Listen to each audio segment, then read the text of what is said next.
Kagulat World. Buong mundo na gulantang. Habang ang mga mata ng lahat ay nasa mga Grand Slam champions, isang salyadong katotohanan ang yumanig sa tennis world. Ang ating pambato na si Alexandra Alex Ala ay opisyal ng dinaig sa kasikatan ang mga dambuhalang pangalan gaya ni na Aryna Sabalenka, Elena Rybakina, at ang racing star na si Mira Andreeva. Inilantad na namin ang tactical na realidad. Sa katatapos lang ng mga torneo sa Australia at Middle East, salyadong napatunayan ang Ella Factor ay mas malakas pa kaysa sa ranking ng mga world number 1. Boom! Inilantad na namin ang ebidensya. Ang mga viewership records at fan engagement ni Alex ay salyado ng bumasag sa mga analytics ng WTA, kung saan ang kanyang mga practice sessions pa lang ay dinudumog na ng mas maraming tao kaysa sa mismong mga laban ng mga top seeds. Suriin natin ang viewership explosion. Nakainit utok sa main courts. Ang outer courts kung saan naglalaro si Alex ay niyanig ng dabuhalang dami ng fans na umabot sa mahigit 40% na mas mataas sa normal na viewership. Selyado na ang ating hinala, ang suporta ng bawat Pilipino sa buong mundo ang naging mitsa upang maging marketing goldmine si Alex. Inilantad na namin ang tactical view. Hindi lang ito tungkol sa galing, kundi sa emosyonal na koneksyon na selyadong wala ang ibang players. Tutok lang, dahil sa dulo ng videong ito, ilalabas namin ang mga numerong selyadong magpapatunay na si Alex Ayala na ang bagong face of women's tennis pagdating sa global influence. Ito ang ginulat ang mundo, kung saan ang bawat hataw ng Pinay ay selyadong yumanig sa kasaysayan. Buong tennis world nagulantang. Sa loob ng mahabang panahon, ang kasikatan sa WTA ay selyadong nakadepende sa kung sino ang may hawak ng Grand Slam. Ngunit sa pagpasok ng 2026, inilantad na namin ang isang tactical na pagbabago, ang pag-uspong ng Alex Ayala phenomenon. Sa bawat tournament na salihan ni Alex, mula sa Auckland hanggang sa Dubai Duty-Free Tennis Championships, selyado siyang sinusundan ng dambuhalang sea of fans. Inilantad na namin ang ebidensya. Sa Australian Open, ang mga courtside organizers ay niyanig sa dami ng mga Pilipinong sumugod na nagresulta sa mga traffic jam sa loob mismo ng Melbourne Park.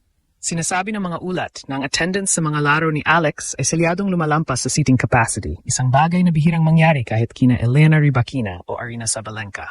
Suriin natin ang the engagement gap. Inilantad na namin ang tactical analytics. Sa social media at digital platforms, ang engagement rate ni Alex Ayala ay selyado ng mas mataas kumpara sa kasalukuyang world number 1 na si Sabalenka. Habang si Sabalenka ay selyadong dominant sa court, si Alex naman ang reyna ng global viral reach. Inilantad na namin ang katotohanan. Ang bawat post tungkol kay Alex ay niyanig ng libo-libong shares at comments mula sa Pinoy Powerhouse fans. Selyado na ang ating hinala na ang mga dambuhalang sponsors gaya ng Nike at Adidas ay selyado ng nagagawan sa kanya dahil sa kanyang economic impact na tinatayang abot sa $15 million.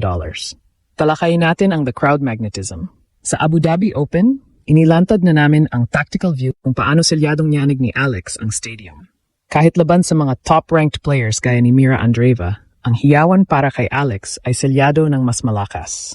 Inilantad na namin ang katotohanan. Si Andreeva ay maaring may mas mataas na ranking world number 9, pero pagdating sa star power, selyadong mas pinipiling panoorin ng global audience ang ating pambato.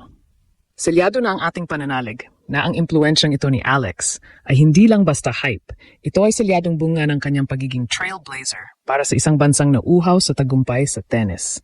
Handa ka na bang makita ang bawat eksena kung paano selyadong pinatunayan ni Alex na siya ang tunay na crowd favorite sa bawat sulok ng mundo? Dahil sa ginulat ang mundo, selyado na ang katotohanan, si Alex Ayala ang tunay na reyna ng masa. Buong Asya nagulantang. Hindi lang sa kasikatan yanig ni Alex Ayala ang mundo, kundi pati na rin sa loob ng court kung saan selyado na niyang hinahamon ang mga dambuhalang titans ng WTA. Inilantad na namin ang tactical analysis. Sa pagpasok ni Alex sa World Top 40 ngayong Pebrero 2026, selyado na niyang napatunayan ang kanyang laro ay sapat na upang gulantangin ang mga elite players. Inilantad na namin ang ebidensya. Sa kanyang pag-debut sa main draw ng Dubai Duty-Free Tennis Championships, selyado siyang makipagsabayan sa 18 sa top 20 players sa buong mundo. Kasama rito ang Australian Open champ na si Elena Rybakina at ang dambuhalang si Aryna Sabalenka. Suriin natin ang the game evolution. Tactical view kung paano selyadong nag-improve ang laro ni Alex sa ilalim ng Rafa Nadal Academy. Ang kanyang service speed at baseline aggression ay selyado ng niyanig ang depensa ng mga dati ay hindi niya matalo. Inilantad na namin ang katotohanan sa kanyang laban kay Mira Andreeva sa Macau. Selyado niyang ipinakita ang tapang na niyanig ang kumpiyansa ng batang Russian prodigy. Selyado na ang ating hinala, si Alex ay hindi lang basta sikat. Siya ay isang selyadong giant slayer na naghihintay ng tamang pagkakataon. Inilantad na namin ang tactical breakdown. Ang kanyang left-handed advantage ay selyadong nagbibigay sa kanya ng bentahe na niyanig ang laro ni Sabalenka at Rybakina sa bawat practice sessions. Talakayin natin ang the mental resilience. Sa kabila ng ilang pagkatalo sa Doha, selyado pa rin ang pananalig ng mundo na si Alex ay selyado ng battle-hardened. Inilantad na namin ang tactical view. Ang pressure na dala ng pagiging global sensation ay niyanig ni Alex sa pamamagitan ng kanyang matinding disiplina. Selyado na ang ating hinala na ang pagiging sikat niya ay selyadong nagbibigay sa kanya ng momentum sa loob ng court. Inilantad na namin ang katotohanan. Kapag ang crowd ay selyadong nasa panig mo, niyanig mo na ang kalahati ng laro ng iyong kalaban. Handa ka na bang makita ang dambuhalang sorpresa ni Alex sa Dubai? Dahil sa ginulat ang mundo, selyado na ang ating hinala. Ang susunod na Grand Slam trophy ay selyado ng abot kamay ng ating pambato. Sa madaling salita, ang pag-uspong ni Alexandra Ayala bilang isang global icon ay isang selyadong patunay na ang tagumpay sa sports ay hindi lamang nasusukat sa dami ng tropeo, kundi sa lawak ng impluwensya sa puso ng publiko. Inilantad na namin ang katotohanan. Sa kabila ng pagiging world number 1 ni Sabalenka at ang bagsik ni Rybakina, ang Pinoy power na dala ni Alex ay niyanig ang tradisyonal na batayan ng kasikatan sa WTA. Selyado na ang ating pagsusuri na ang kanyang presensya sa bawat tournament ay nagdadala ng dambuhalang commercial value na selyadong hindi matatapatan ng kahit sinong rising star sa Europe o Amerika. Suriin natin ang hinaharap ng tennis. Sa pagpasok ni Alex sa elite circle, selyado niyang binabago ang mukha ng women's tennis tungo sa isang mas diverse at inclusive na era. Inilantad na namin ang tactical na realidad.